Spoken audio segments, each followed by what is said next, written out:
Bonjour, aujourd'hui nous décollons pour la Chine.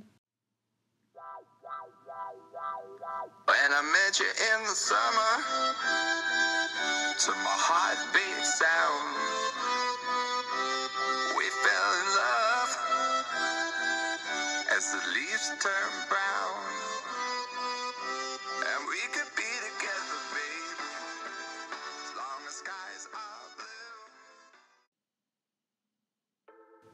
En Chine, il existe plusieurs moyens de transport qui peuvent être utilisés, tels que le vélo, l'autobus, le train, l'avion, le métro et le taxi.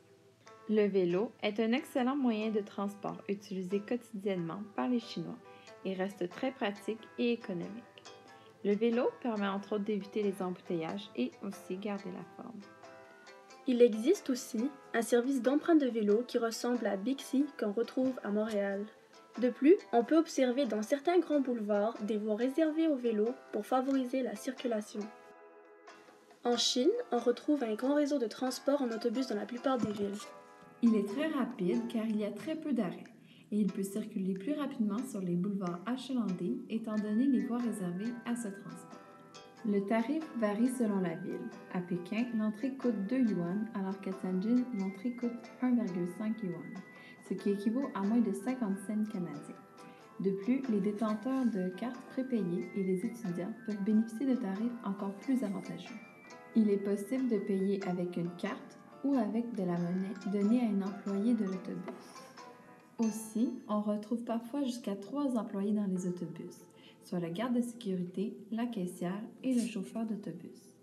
Les autobus sont souvent équipés de Wi-Fi, d'air climatisé et de poubelles. Attention de bien noter votre arrêt car les noms sont plutôt longs et difficiles à se rappeler. Bref, l'autobus est un moyen abordable et confortable pour se déplacer en Chine. Il existe aussi les autobus voyageurs qui sont pratiques pour se déplacer sur de plus longues distances. Les tramways en Chine sont relativement rares. Dans les villes où ils se retrouvent, il y a peu de trajets. Sur les longues distances, le train est le plus pratique et le plus économique de tous les moyens de transport. Il existe 4 classes de transport, soit les couchettes molles, les couchettes dures, les sièges mous et les sièges durs. La différence se trouve surtout dans le coût, le confort et l'espace dans la cabine. Durant le voyage, nous avons expérimenté les couchettes dures et les couchettes molles. Les couchettes dures sont moins confortables. On retrouve 6 couchettes dans la même cabine et celle-ci est ouverte sur le couloir, c'est-à-dire qu'il n'y a pas de porte. Les couchettes molles sont plus confortables. Les cabines en comportent 4 et il y a une porte qui sépare la cabine du couloir. Petit conseil, il y a toujours plus d'espace dans les couchettes du bas. Il y a service de nourriture payante dans le train. Les employés passent de temps en temps. Il est aussi possible d'amener sa propre nourriture. Dans les gares, il n'y a pas toujours d'escalier roulant, donc attention aux grosses valises.